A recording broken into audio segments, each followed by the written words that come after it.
नमस्कार दोस्तों। आइंस्टाइन से एक बार एक रिपोर्टर ने पूछा कि स्पीड ऑफ साउंड कितनी होती है। उसका जवाब देते हुए आइंस्टाइन ने उस रिपोर्टर से कहा कि वो इस तरह की इंफॉर्मेशन को अपने माइंड में कैरी नहीं करते, क्योंकि इस तरह की इंफॉर्मेशन बुक्स में अवेलेबल है। आइंस्टाइन के इस जवाब से पता चलता है कि स्कूल या कॉलेज जाने का मकसद सिर्फ फैक्ट्स को रटना नहीं, बल्कि अपने माइंड को सोचने के लिए ट्रेन करना होता है। दोस्तों, सच पूछो तो हमारे इंडियन एजुकेशन सिस्टम का आइंस्टाइन के इस जवाब से कोई भी लेना देना नहीं है, क्योंकि हमारे एजुकेशन सिस्टम में तो सभी लोग मार्क्स के पीछे भागते हैं, फैक्ट्स को रटने की कोशिश करते हैं। क्रिएटिविटी, ट्रेनिंग ऑफ माइंड जैसी चीजों से तो कोई लेना देना नहीं है। दोस्तों, a प्लस बी का होल स्क्वायर का फॉर्मूला होता है a square plus B square plus 2ab। इस फॉर्मूले की हमारी रियल लाइफ में कितनी इंपॉर्टेंस है, क्या इंपॉर्टेंस है, इस बारे में किसी को कुछ नहीं पता होगा, फिर चाहे वो स्टूडेंट हो, टीचर हो या फिर प्रिंसिपल ही क्यों ना हो। अगर आप मेरी बात पर यकीन नहीं करते तो पूछ के देख सकते हैं।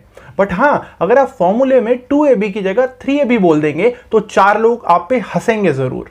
दोस्तों, जो 4 लोग आपके गलत फॉर्मूला बोलने पर हंसते हैं, इसमें गलती उन 4 हंसने वालों की नहीं है, गलती है हमारे एजुकेशन सिस्टम की, जिसमें हमें सिर्फ रटना सिखाया गया है। कभी नहीं बताया गया कि जो चीजें हम रट रहे हैं वो रियल लाइफ में कहाँ यूज होंगी, कैसे यूज होंगी। दोस्तों, जितनी पॉपुलेशन स्विट्जरलैंड की है उससे कहीं ज्यादा इंडिया ईयरली इंजीनियर्स प्रोड्यूस करता है। फिर भी रिसर्च एंड इनोवेशन में स्विट्जरलैंड नंबर 1 पर है। इंडिपेंडेंस के बाद इंडिया ने साइंस में 0 नोबेल लॉरिएट्स प्रोड्यूस किए हैं, यूएसए 100 प्लस कर चुका है। इसमें गलती पढ़ने वालों की नहीं, इसमें गलती है हमारे एजुकेशन सिस्टम की, जिसने हमें सिर्फ रटना ही सिखाया है। AESR की रिपोर्ट के हिसाब से 83% एजुकेटेड इंडियंस एम्प्लॉयबल ही नहीं है। और ये जो हम सुंदर पिचाई, सत्य नदेला की बात करते हैं, इन लोगों ने भी बाहर जाकर ही आगे अपनी एजुकेशन की है। दोस्तों, अकॉर्डिंग टू NCRB, इंडिया में हर घंटा एक स्टूडेंट सुसाइड कमिट करता है। रोजाना 28 से ज़्यादा स्टूडेंट सुसाइड कमिट करते हैं, और अगर इन नंबर्स को एनुअली देखा जाए तो 10,000 से ज़्यादा स्टूडेंट्स सालाना सुसाइड कमिट करके अपनी जान गंवा देते हैं। इसके बहुत सारे रीजंस हो सकते हैं। पढ़ाई का प्रेशर, कम मार्क्स लाने का प्रेशर, पेरेंट्स का प्रेशर। क्योंकि हमारे एजुकेशन सिस्टम में अगर कोई ज़्यादा मार्क्स लाता है तभी उसे टैलेंटेड कंसिडर किया जाता है। अगर आप मार्क्स कम ला रहे हैं तो आपको टैलेंटेड कंसिडर नहीं किया जाएगा। दोस्तों, अब मैं आपको एक एग्जांपल देता हूं। जो स्टूडेंट संस्कृत में 95% स्कोर करता है वो ठीक से संस्कृत बोल नहीं सकता।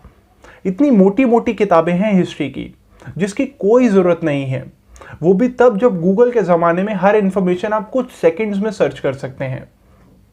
5 साल पुराने iOS को भी आज आउटडेटेड माना जाता है, बट हमारा इंडियन एजुकेशन सिस्टम जो कुछ चेंजेस के साथ चलता ही जा रहा है, क्योंकि यहाँ पे रटने का कंपटीशन होता है। जो ज़्यादा रट लेता है, ज़्यादा मार्क्स ले आता है, उसे ही टैलेंटेड माना जाता है।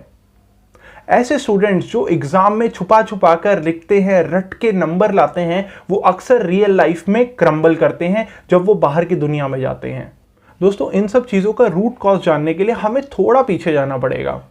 जब अंग्रेज इंडिया पर रूल कर रहे थे तो ईस्ट इंडिया कंपनी के आगे 2 चैलेंजेस थे। पहला, कम्युनिकेशन विद इंडियंस। सेकंड, उन्हें वर्कर्स और क्लर्क्स चाहिए थे जो उनके लिए काम कर सकें। तभी थॉमस मैकॉय ने हमें इंग्लिश एजुकेशन एक्ट 1835 दिया, जिससे उनके दोनों चैलेंजेस खत्म हो गए। पहला, उन्हें ऐसे वर्कर्स और क्लर्क्स चाहिए थे जो डेस्क पे बैठे रहें, काम करते रहें और थोड़े भी क्रिएटिव ना हो। और दूसरा, कम्युनिकेशन विद इंडियंस। इंग्लिश दुनिया में सबसे ज़्यादा बोले जाने वाली भाषा बिल्कुल नहीं है, बट फिर भी इंडिया में इंग्लिश को लैंग्वेज नहीं बल्कि क्लास माना जाता है। रशिया, चाइना, फ्रांस, इन सभी कंट्रीज़ में इंग्लिश को लेकर इतना ऑब्सेशन नहीं है जितना इंडिया में है। पुअर कम्युनिकेशन बोला जाता है अगर आपको इंग्लिश नहीं आती, जबकि इंग्लिश ना आने का मतलब है कि आपको कोई दूसरी भाषा आती है। इंग्लिश के ज्ञान से आपके टैलेंट को मेजर नहीं किया जा सकता। गवर्नमेंट स्कूल में सभी सब्जेक्ट्स इंग्लिश में हैं। 12-12 साल तक सभी स्टूडेंट्स इंग्लिश में उन सब्जेक्ट्स को पढ़ते हैं, बट फिर भी ठीक से इंग्लिश नहीं बोल पाते। जबकि 5 साल का एक बच्चा जिसे इंग्लिश की कोई एजुकेशन नहीं है, फर्राटेदार इंग्लिश बोलता है। इसका एक मेन रीज़न है कि उस बच्चे को वैसा एनवायरनमेंट मिलता है जो कि हमारे इंडियन एजुकेशन सिस्टम में हमारे स्टूडेंट्स को बिल्कुल नहीं मिलता। हमारे एजुकेशन सिस्टम में हर किसी को सेम चीज़ सिखाई जाती है बिना उसकी कैपेबिलिटीज़ को देखे हुए। आपको एक एग्जांपल देता हूँ। आप मछली को, सांप को, हाथी को, शेर को लाइन में खड़ा कर दो और उन्हें बोलो कि पेड़ पर चढ़ो, उन्हें तो पूरी जिंदगी भर यही लगेगा कि वो किसी काबिल ही नहीं है। हमारे एजुकेशन सिस्टम में ज़्यादा ऑप्शंस भी नहीं है। सबसे पहले साइंस, फिर कॉमर्स और फिर आर्ट्स। आर्ट्स लेने वाले को तो लोग इतना हल्के में ले लेते हैं कि पूछो ही मत। Dhirubhai Ambani, Sachin Tendulkar, Virat Kohli, Lata Mangeshkar, Ritesh Agarwal, India's youngest billionaire, इन सभी में एक चीज कॉमन है कि ये सब हमारे इंडियन एजुकेशन के ट्रैप में नहीं फंसे। इन लोगों ने अपनी कैपेबिलिटीज को पहचाना और अपनी फील्ड में ही काम किया और आज ये सभी के सभी सक्सेसफुल हैं। दुख की बात तो ये है कि आजकल पेरेंट्स, रिलेटिव्स बच्चों के दिमाग में ये सब चीज़ें डाल देते हैं कि अगर वो अच्छे मार्क्स ना ला पाए तो उनकी लाइफ बिल्कुल बेकार है, वो कभी सक्सेसफुल नहीं हो पाएंगे, जबकि ऐसा बिल्कुल भी नहीं है।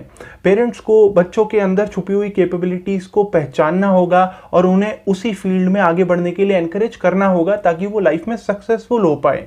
दोस्तों, मेरा ये कहने का बिल्कुल भी मतलब नहीं है कि आप पढ़ाई ना करें, मैं इस बात को बिल्कुल एनकरेज नहीं करता, बट साथ ही साथ आपके पेरेंट्स का थॉट प्रोसेस क्लियर होना चाहिए कि अगर आप एक एवरेज स्टूडेंट भी हैं या कम मार्क्स भी ला रहे हैं, इसका मतलब ये नहीं कि आप लाइफ में अनसक्सेसफुल हो जाएंगे। ऐसे लाखों एग्जाम्पल हैं जो लोग पढ़े नहीं बट आज वो लाइफ में काफ़ी सक्सेसफुल हैं क्योंकि उन्होंने अपनी कैपेबिलिटीज़ को पहचाना और उसी फील्ड में आगे काम किया। तो दोस्तों, अगर आपको मेरा ये वीडियो पसंद आया है तो प्लीज़ इसे लाइक करें, इसे ज़्यादा से ज़्यादा शेयर करें ताकि हम और स्टूडेंट्स को भी एनकरेज कर पाएं। और अगर आपने मेरे चैनल को अभी तक सब्सक्राइब नहीं किया है तो नीचे दिए गए रेड सब्सक्राइब बटन को फटाफट दबा दीजिए और बेल आइकन की नोटिफिकेशन को ऑन ज़रूर कर देना ताकि मेरे आने वाली वीडियोज़ की नोटिफिकेशन आपको सबसे पहले मिलती रहे। तो मिलते हैं नेक्स्ट वीडियो में। जय हिंद।